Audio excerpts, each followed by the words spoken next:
Hey everybody, it's the coach, and this is Monday Night Football on EA Sports. Up next, we've got what should be an intriguing matchup between the Cleveland Browns and the Pittsburgh Steelers. I'll be back at halftime to look at some of these stats and scores from Sunday's action. But for now, it's Monday Night Football. And to call the action, here are Brandon Godden and Charles Davis. All right, Coach, it is a cold night in western Pennsylvania as we bring you inside Heinz Field here in Pittsburgh. The scene a few moments ago, here it is. It's unlike any other in sport as both teams made their way out of the tunnel. These folks are fired up as their guys are ready to do Browns and the Pittsburgh Steelers. The holiday season is upon us. We've got the gift of the NFL as we're underway here in Week 16. This fielded a few yards into the end zone. And no run back here. This will be a touchback, and it comes out to the 25-yard line.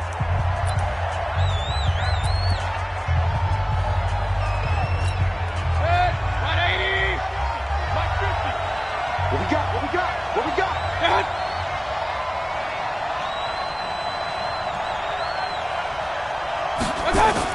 On 1st and 10, Mayfield. He's got the hook up to Odell Beckham.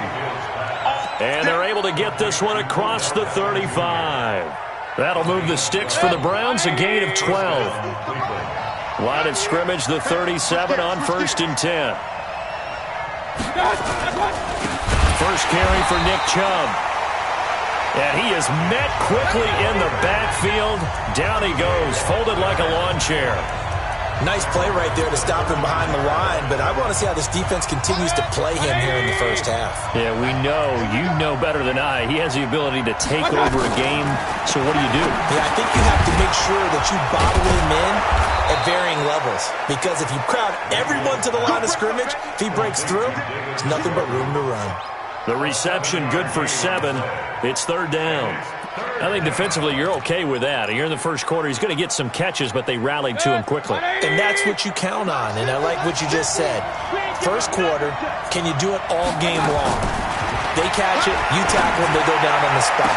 Because when you're able to do that, you don't give up big chunks of yardage after the catch, now you put the offense in a position where every series they have to work hard to pick up first downs, and you tend to stall them out when you do that. So the defense able to get off the field here on 3rd down. And it's one of the goals of the game. They've got to be effective on passing downs. It's one of the few things defenses chart. How did we do on 3rd down? That's a nice start for them in this one. So out come the Steelers now for their first drive. And we get a glance here at their leader, the man who will be calling the plays under center. I read something prepping for this game that he said prior to, and I think he really said it a few months ago, where he talked about he wants to have the type of season that at the end, he's buying gifts for all the guys who have helped him along the way. And I know that the team wants to hold him to that and really get into his wallet. But that's what good leadership gives you. You know, at the end of the season, because you've done a great job, QB, he's usually the guy who springs for the good stuff. Meanwhile, they take a shot to start the drive, but this is going to wind up incomplete. After the incompletion, here's 2nd and 10 from the 20.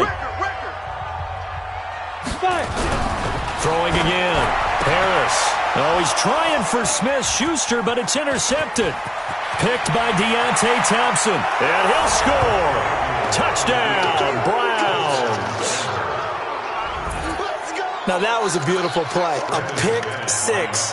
How would you punctuate something like that, partner? What do you mean, with an exclamation mark? Exclamation mark, a big word. What would you do with that? Ampersand? I like it. McManus's point after is good, and that makes the score 7-0. A heck of a play there defensively, getting the interception, navigating his way into the end zone for the touchdown. Fielded about a yard deep. And he'll get across the 20 before he's brought down at about the 23-yard line.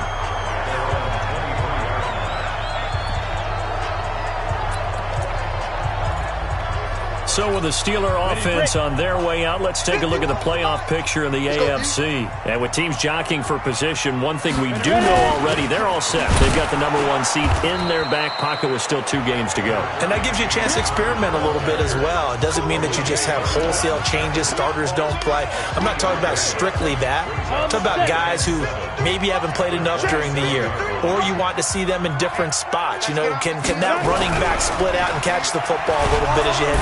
Rush coming, and he's taken down. Myles Garrett in there to drop him for his 11th sack of the year. Brandon, if I'm an offensive coordinator and I see an all-out rush like that, I file it away because I'm going to use their aggressiveness against them as this game goes on. I'm going to hit them with a screen soon. And it looks like we've got a dime set here defensively. 6 DBs in the game. Harris now, operating from the gun. They'll find Juju Smith-Schuster. And he will get him down a couple yards shy of the first down marker. A nice tackle coming up from his free safety spot. Then we got to give a little tip of the cap for the defense there. Zone coverage, locked it in tight, made it really difficult because they tried the crossing route against it, and it worked for a completion, but you have to know where the sticks are on 3rd down. Didn't get beyond them, no pickup.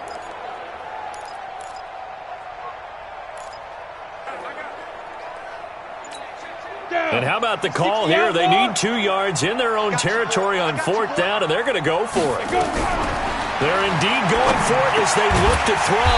But it's brought in by Washington. And he'll be tackled right on the chalk of the 45. That one good for 14 yards and a Steeler first. That's what we're used to seeing from him right there. Plays like that, why he's #4 in the league in terms of receiving yardage. Able to make adjustments all along the way. Doesn't matter where he lines up, where he releases from.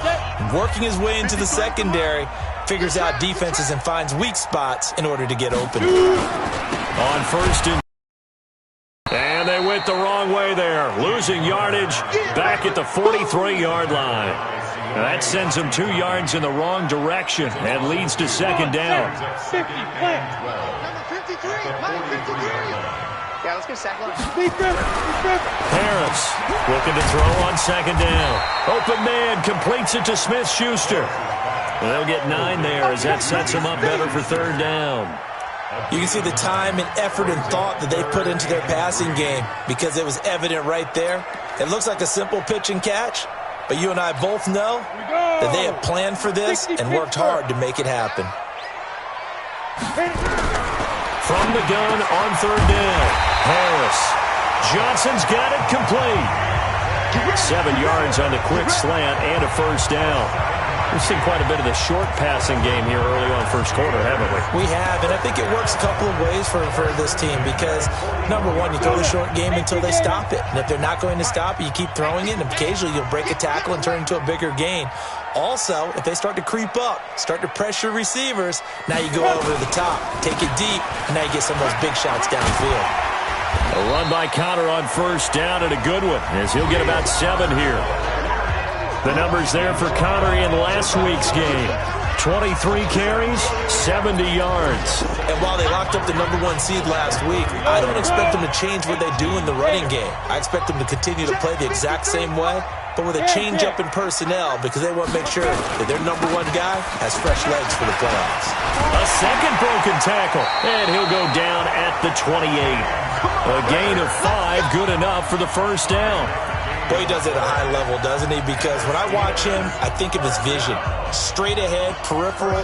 Also has that sense of where holes are going to be before they actually open. I think that helps set him apart from many of the other backs in the league. On 1st down, it's Connor, and only able to muster a couple down to about the 27. One thing to keep in mind, partner, especially in the second half, when you've got a running back of this size, of these dimensions, I can just tell you, attrition does set in for a defense because you're excited about hitting him in the first half. Maybe not so much in the second half, and some of these shorter gains turn into bigger runs later. And now this throw complete to Washington. And down inside the 15, shy of the 10. And they're going to have another 1st down as he's going to be tackled at the Browns' 12-yard line. To throw is Harris on 1st down. And he's got it. And he's brought down. 11 more on that one and another first down.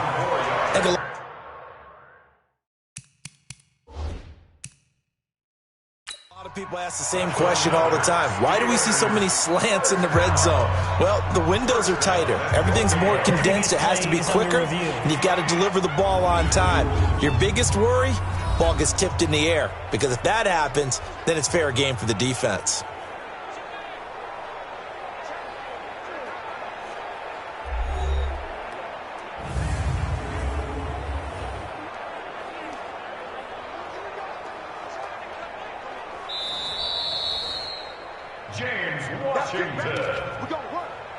A gain on the play. Well, he challenged the play. It did not pay off. And that means he lost a timeout in that challenge. And as a coach, you hate that. Don't know if you took the advice of the player, you threw it yourself, but it didn't go your way. At the end of the day, it all comes back to the head coach. He has the final determination on whether to actually challenge the play or not. In this case, it didn't pay off for him. And that's got to be so heartbreaking. You throw that flag, you probably feel really confident, and then all of a sudden, boom, you lose the challenge. Yeah, when you take a look at it, you're throwing that flag because you believe you're going to be right. And when it comes back the other way, you have to regroup. After one, 7-0 on EA Sports. Another shot from the one on 2nd and goal. They'll go with the keeper. And he is not going to get in as the big bodies stop him at the one. Call it no gain on the keeper, and it's going to bring up a 3rd down. Now, that was a little too conservative for my liking. It's only 2nd down, and they try to run the sneak. Give credit to the defense. They pushed them back and set up 3rd down. How about this Browns defense they've held so far? This is now 3rd and goal. Watch the screen. Watch the screen. Now this time he'll look to throw. Nowhere to escape, and he goes down. 3rd and goal, they decided to throw for it, but how about the play defensively? Couldn't find anyone open, left him nowhere to go with the football, had to absorb the sack.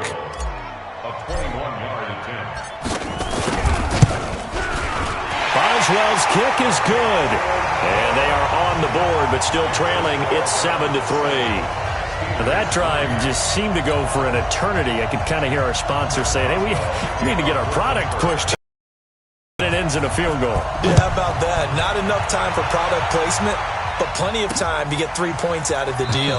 I know that the guys on defense, though, they wanted to get those products out there. They wanted to stop that drive, just were unable to do so. The Browns offense heading out as we take a look at the playoff picture in the AFC. And for them right now, not a done deal. So they are holding down one of the final wild card spots. And with 2 weeks to go, there are others kind of nipping at their heels a bit. And imagine what the talk has been all week. Blitz coming, and down he goes. T.J. Watt causing the disruption. He gets the sack. And that sack certainly just strengthening his candidacy for Defensive Player of the Year. You think he's got that one in the bag yet? I'm not willing to vote quite yet just because I want to wait until the season's over, but he is really tracking towards it. Just look at all the great plays we've seen from him throughout the season. Strength plays that you referenced there, as well as agility plays. They just have not found a way to block him consistently.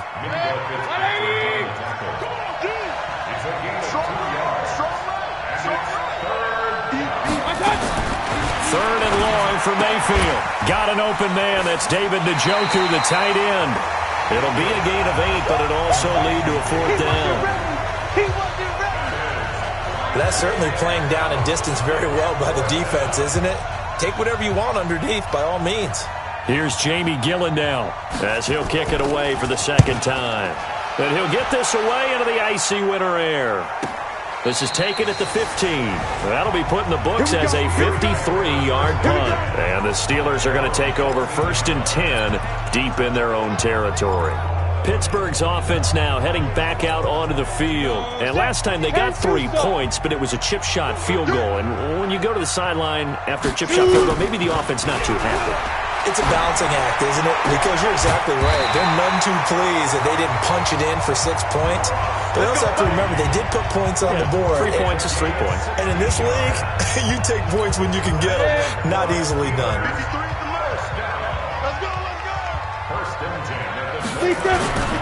They'll run on 1st down. Connor It's a 6-yard gain on the ground, and that'll make it 2nd and 4. Let's talk a little football 101 here, because one of the keys to advancing the ball downfield, success on first down. Huge difference, as we know, between 2nd and 4 and 2nd and 8 and 9. The last run got 6, now 2nd and 4. 2nd and 4. That's caught by the 6'8" tight end, Zach Gentry. And he'll be brought down right at the 45-yard line. 9 yards to pick up there, and it's a first down. When the offense reads blitz, doesn't matter where it's coming from, tight ends know that they become a big part of the passing game because they should be an easy outlet when all those extra bodies are trying to get to the quarterback. A hot route, so to speak. There's a throw over the middle. It's taken in by his tight end. And this will be good for a pickup of 9 to the 46. Nice rhythm throw there on first down. He located his tight end, made it a nice easy pitch and catch. Hoping he can break a tackle or two. Wasn't able to do that there, but still good yardage. 2nd and 1. And he rifles one incomplete. Defensively, Charles, they continue to really limit this offense as far as yardage goes. Yeah, you're exactly right. They've been assignment sound, staying in their lanes, keeping proper leverage, and communicating well, too. The Steelers on 3rd down. Just 1 for 3 thus far. They're up against a 3rd and 1 situation. They'll try and run forward with Connor. And he's got the first down yardage before he's brought down at the 42. Just 4 yards on the pickup, but that's good enough to extend the drive. This offense finding its legs now. Here's another 1st and 10. Me and you all day. All day. I'm coming after you. I'm coming. Looking to throw. Harris. And it's complete. He gets this one to Washington. And he'll get this one down near the 20-yard line. Just shy of the 20. An excellent pickup of 20 yards. 60 Pittsburgh. Let's pick it up. It's out time, guys. Out time. Let's get off the field. On first down, it's Connor looking for a seam but finding none. He'll get back to the line of scrimmage, and that's it. Tackle made there by Myles Garrett. Brings up 2nd and 10 at the 22-yard line. Here we go. Here we go. 2 minutes to play in this first half. 7-3 our score.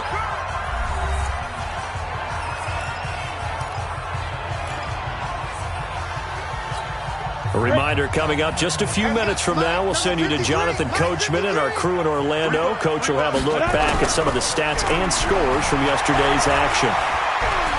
Forced out to his left. He'll try and run it. And he'll get it down this time to the 17. He'll wind up getting 4 there on his own, but it will leave him now with a 3rd down situation.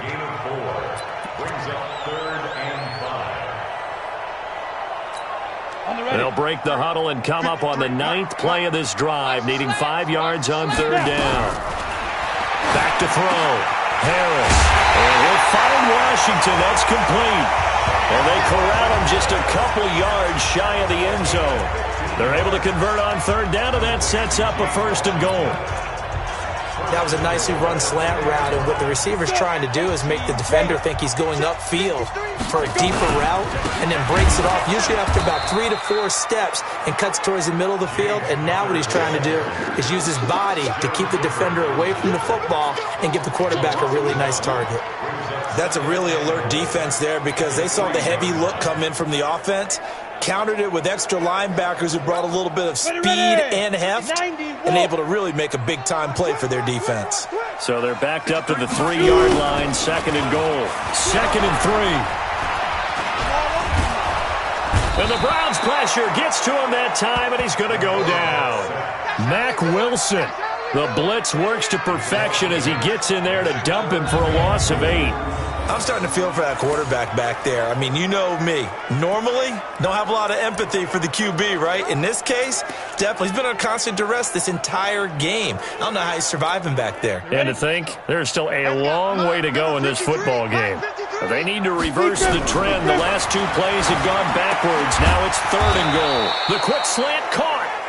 And they're going to mark him down short, maybe by about a yard, if that. And they'll burn the timeout with 5 seconds left. A chance to try to add 3 points before heading to the locker room.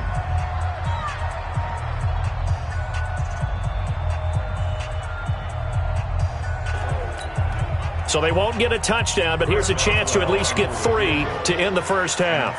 From the right hash at a bit of a tight angle. Oh, they get to the football. It's blocked. Now it's scooped up, and this is a lot. He's got daylight. He's at the 50, 30, 20, 10.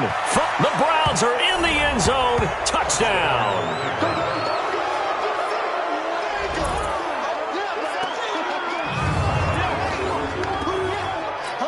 Now McManus to tack on the extra point.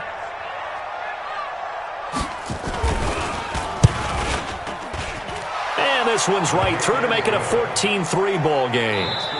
So we have reached halftime here in an 11-point contest. As we'll head down to Orlando, that's where we find our man Jonathan Coachman at our EA Sports Halftime Report. Coach. Okay, Brandon, thanks very much. Welcome in, everyone, to our EA Sports Halftime Report. Let's get you caught up on what's going on around the NFL. We'll get started up at FedEx Field in our nation's capital, where it was definitely a game with some intrigue, as you can see by the scoreline. Andy Isabella, a touchdown catch in the victory. Next, we head north to Philly to check on the Eagles at home at Lincoln Financial Field. And they were winners in that one as they take care of the visiting Chicago Bears. Carson Wentz, a touchdown pass in the victory. Finally, let's get right to the center of the U.S. map and check in on the Chiefs at home in Kansas City. And they were winners in that one over the visiting Houston Texans. Patrick Mahomes, 4 touchdown passes in the victory. In the game you're watching, it's been Baker Mayfield with a strong first half. His guys have the lead as we'll hand it back over to our commentators, Brandon Godden and Charles Davis. All right, Coach, thank you, and we welcome everyone back for quarter number 3. Both teams appear ready for the fight ahead, and we resume action here in quarter number 3. This will be taken in at the 1. And he'll take this across the 25, couple extra yards up to the 27-yard line.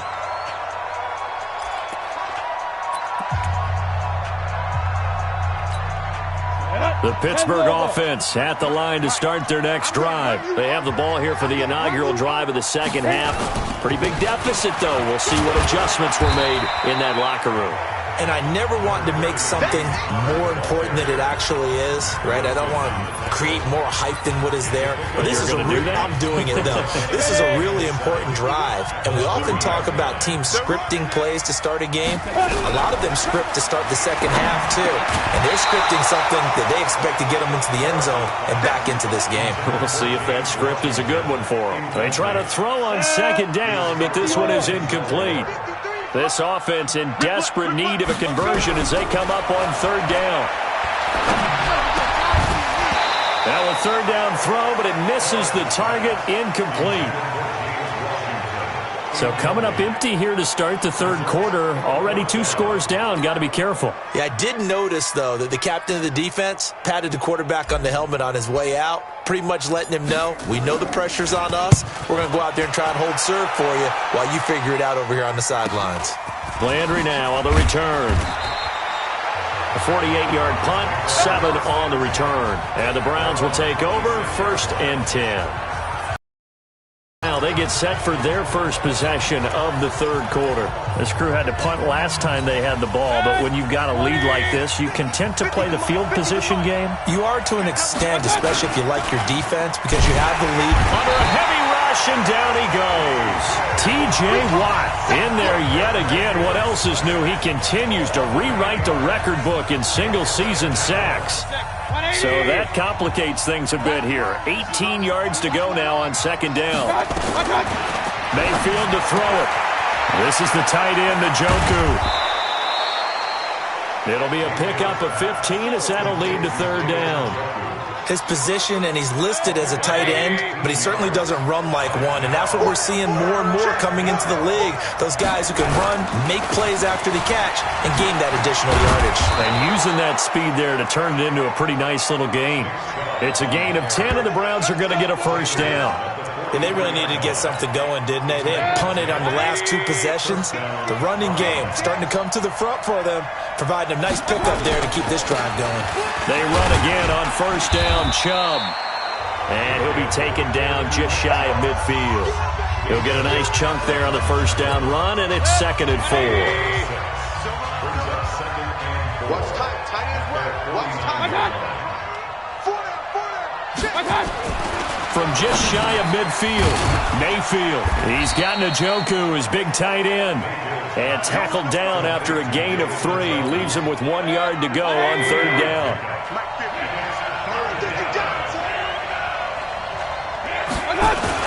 On 3rd and 1, here's Mayfield. Rush coming, and he's taken down. Whenever you see a team deciding to throw the ball on 3rd and 1, as a defensive player, my mindset is we've got them now, and that's why they dialed up the blitz and got after them. But occasionally, you want to pass it on 3rd and 1. I mean, not a lot for sure, but sometimes just to keep the defense guessing. Oh, no doubt. You want to break tendencies as you go along with a game because you don't want them to just say, oh, 3rd and 1, we know exactly what they're going to do. But in this situation, as an offensive lineman, as a running back, I want to know why I didn't get the football.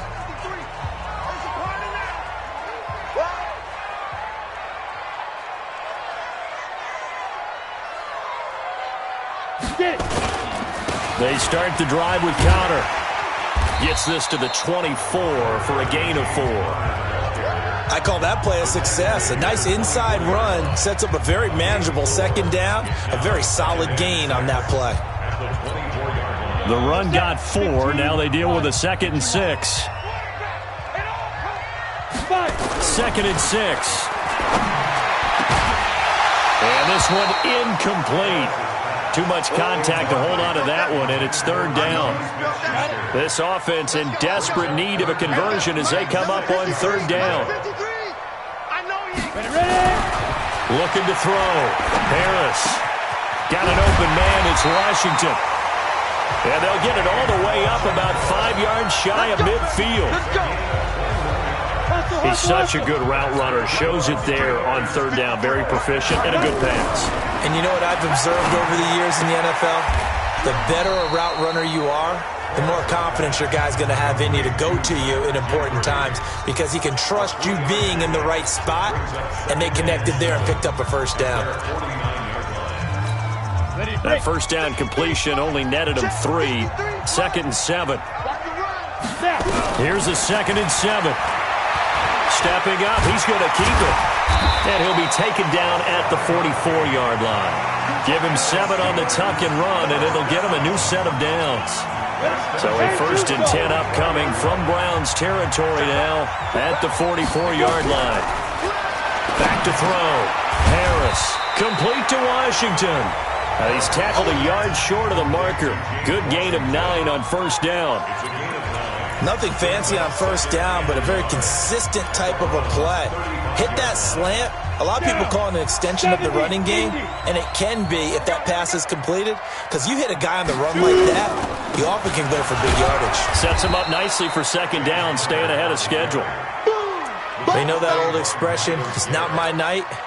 It hasn't been his so far. I don't know if the legs are a little bit heavy. Sometimes having to hang out all day and play doesn't exactly play to your advantage, but it's been a tough go for him. And every time he looks up, somebody's there defensively. That was the same case on that play. Got what he needed for the 1st down with a gain of 2. I think they like this drive a little bit better there, partner. Running game helping out, picking up some of the slack. Because remember the last drive, they went 3 and out. Still in search of their first touchdown of the game, but they're on the move. 1st and 10. Looking to throw. Harris.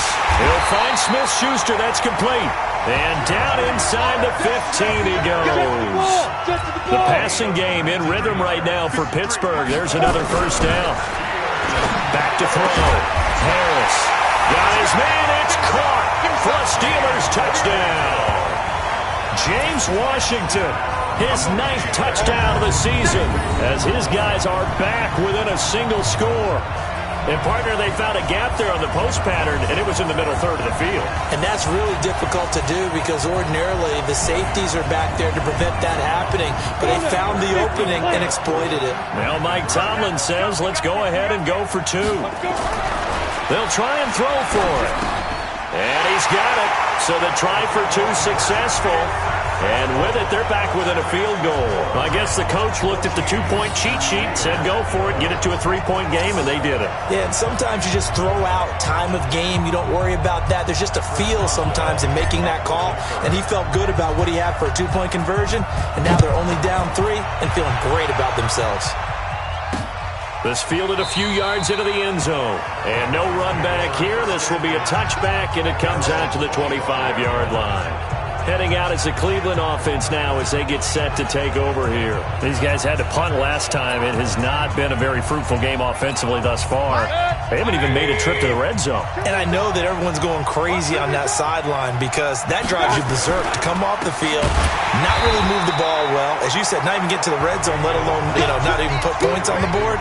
They've got to just take a deep breath, relax, try and figure out what is working, and call more of that. First play of the drive goes the wrong way. Here's 2nd and 12. 1 quarter remains here in Week 16. We'll return with more after this. You're watching the NFL on EA Sports. Check 31. They go with Chubb on 2nd down. 4 yards on the pickup there, and now they're left with a 3rd and 8.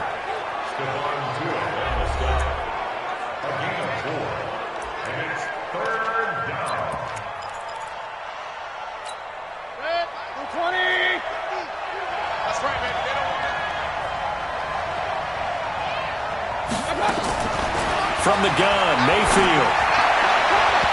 And that is incomplete.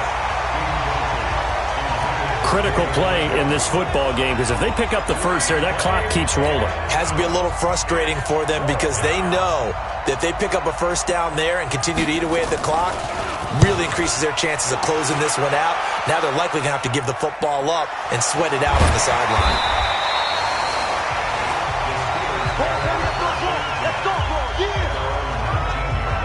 And now hang on here. The door, can you hear it? It's a little open. Or is that the squeaky hinges that I'm hearing right now? Yeah, the door. Is that too high pitch? No, not at all. The door is open a little bit. It's almost like when you told those horror stories on the camping trip, right? And now, look out. Yeah. We got a little bit different look on the game at this point. Big momentum swing here in the 4th on the punt fumble. And running room scarce here. He's going to be stopped in his tracks at the line of scrimmage. And the trend continues here in the 4th like it was in the 1st, 2nd, and 3rd. He's had nowhere to run. And you're probably thinking to yourself, why do they keep feeding him the football? Well, they trust him first and foremost. They do believe that over time he might actually pop one of these runs.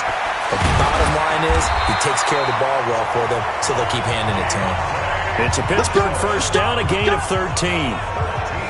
Tell you what, he's been able to put the ball in some tight spots all game long. That throw, no different. Yeah, a lot of people would call it a gutsy type of a throw. I think he looks at it as, I can do it, so it's not that big of a deal to me. I'm going to keep firing. Now a pass that's taken in by Smith-Schuster. And he'll be taken down, but not before they work it across midfield. Chewing up big yardage. Another nice gain there. This one goes for 20. It's a game of matchups, and that's why you take your receivers and move them around a bunch, especially your best guys. And when they work out of the slot, you often hear the coaches talk about how great it is because it gives you a two-way go. You can break out or you can break in. That makes it hard to defend. Anthony Brown there on the tackle. They tried a quick hitter inside, but that one was swallowed up because what they're hoping, those big defensive linemen will take the bait and move laterally and open up a crease that they can run through. Didn't happen on that play. Now, meanwhile, here's a 2nd down throw that's knocked away and incomplete. Juju Smith-Schuster, the intended receiver that time. 3rd down here. I think that's a big-time play there because the slant route is really hard to cover because the timing is so quick. But able to see it, diagnose it, and get to the football, that's why he was able to bat it away. Now Harris to throw on 3rd down. Washington's got it. And he's got this down to the 35. And they're going to have another first down as he's going to be tackled at the Browns' 35. But we're used to seeing the guy that you consider the #1 receiver double covered. But how about this guy? He's double covered and finds a way to make the play for a first down. That's how you increase your Madden. No doubt about that at all. And you know something? I think we'll hear about that from him soon. Connor on first down, working his way forward for about 4 yards. Second down coming up. It's a pickup of 4, and it'll bring up second down.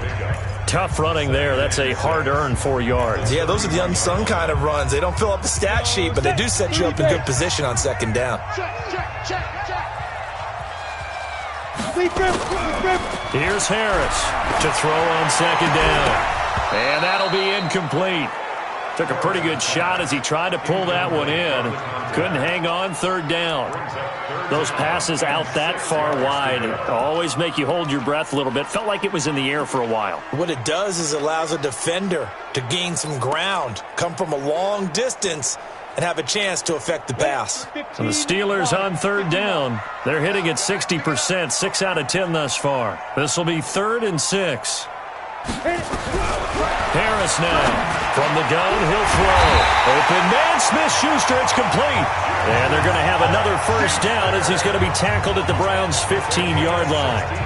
If you're going to blitz, likely going to leave you in man coverage with this guy, and that is less than ideal. It is, because just about any offense that has an elite receiver, if you blitz and have him in man coverage, you're going to him, even if he has an elite defender on him, because he usually knows where the ball is before the defender does.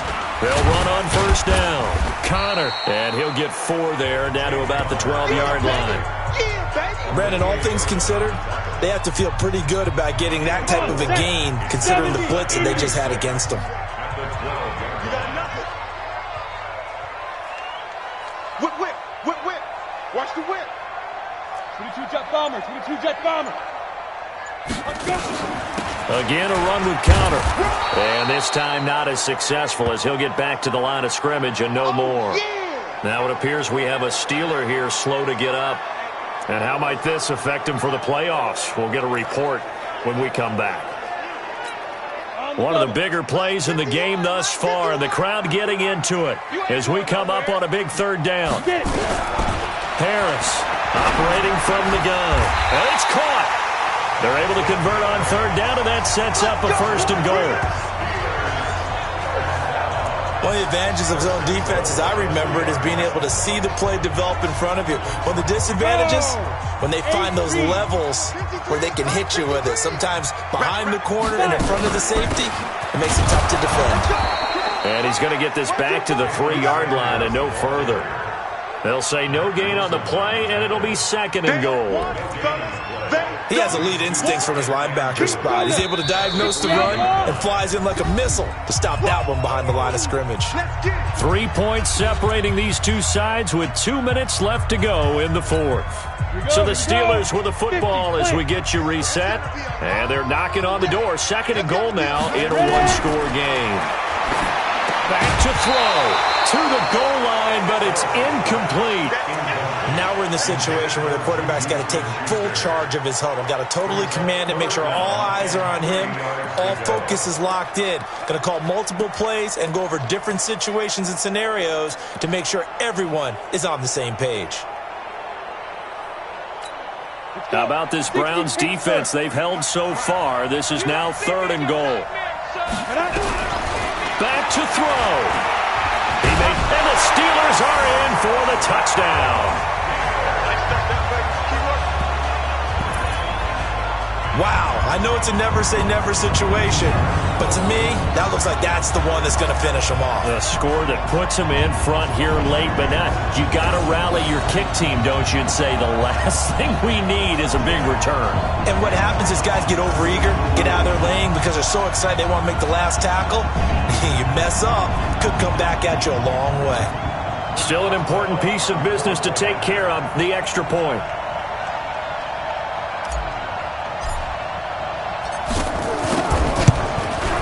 And that will make this a 4-point game.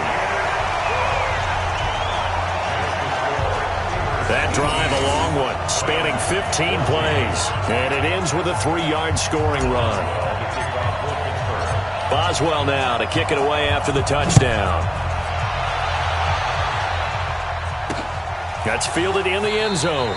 And no run back here. This will be a touchback, and it comes out to the 25-yard line. Now Mayfield and the Browns down by 4. A minute 52 to play. A possible crippling loss to their playoff status in the balance, barring a late score. 180. 50. Touchdown defense. Mayfield. Now Mayfield lost the football, and it's picked up by the Steelers. And this defense has broken it open as they return it to the house for 6. This was a close game. They needed a little breathing room where they got it right there on that return for a touchdown. Yeah, we would say that this could be huge. Forget it. It was huge. Gave them a comfortable lead.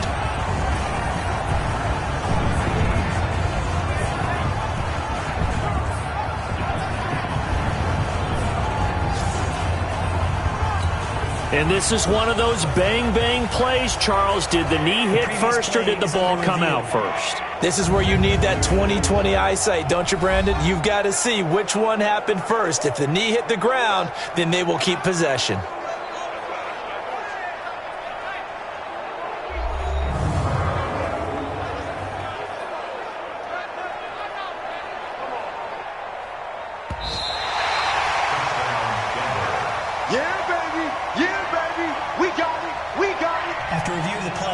So the challenge comes in inside of 2 minutes, and it gets overturned. And it changes the whole format of what's about to happen because both sides had thought a certain call had been made. Now they have to flip back and start over. 27 yards there, a first down. He'll look to throw. That's complete to Butler. And he'll get it out to midfield. Looks like, yeah, they'll spot it right at midfield at the 50. Mayfield trying to get him up to the line as fast as he can. And he's got the hook up to Landry. And they'll get him down as he's inside the 40. And they're going to have themselves another first down as the tackle's made at the Steelers' 38-yard line. Now the Browns will use the first of their 3 timeouts as they'll stop it with a little over 30 ticks to go in the football game. So signs of life in what's been a dormant offense in this second half. Here's 1st and 10. He's back to throw. He's going to let it fly. He takes it across for the touchdown, and they've taken the lead late in the final minute of the 4th. Wow. Wow. How many people are watching this one right here who gave up? Because that score, they might want to try and rush back into this stadium. Yeah, what looks like is going to be the game-deciding score, although a little bit of time left, so you can't count your chickens before they're hatched. Well, they better come back in here and watch this one because you and I, we're not going anywhere. We want to see this one play out. Extra point from McManus is good. So it's now a 3-point game here in the closing stages as a field goal now can only tie it. This will be fielded at the 6. And nice work on the return as they'll start their drive just past the 30-yard line. Now it's the Steelers' turn, trailing by a field goal. A little over 20 seconds to go. Their long win streak in great peril as they come up 1st and 10. Line of scrimmage, the 31 now on 1st and 10. They'll look to throw. There's that man again. It's complete. And he'll have it past midfield almost to the 40 before being taken down. Now the Steelers use the first of their 3 timeouts as they stop it with 14 seconds to go in the game. To throw is Harris on 1st and 10. They'll find a man over the middle. It's Washington. Now they get the timeout. It leads you to wonder, will they kick it here or risk running another play and possibly not getting down in time? We'll see.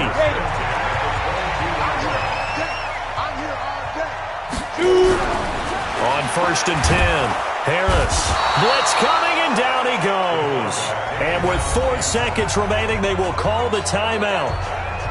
So just enough of a cushion there to bring on the field goal unit and try to send this one to the extra session.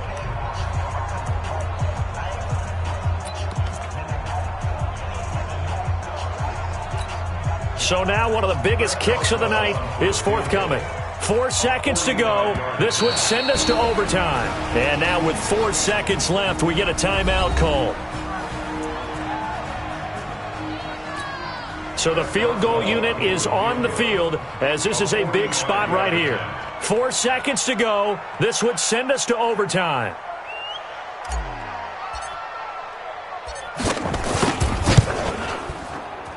And Boswell has this one going left, no good.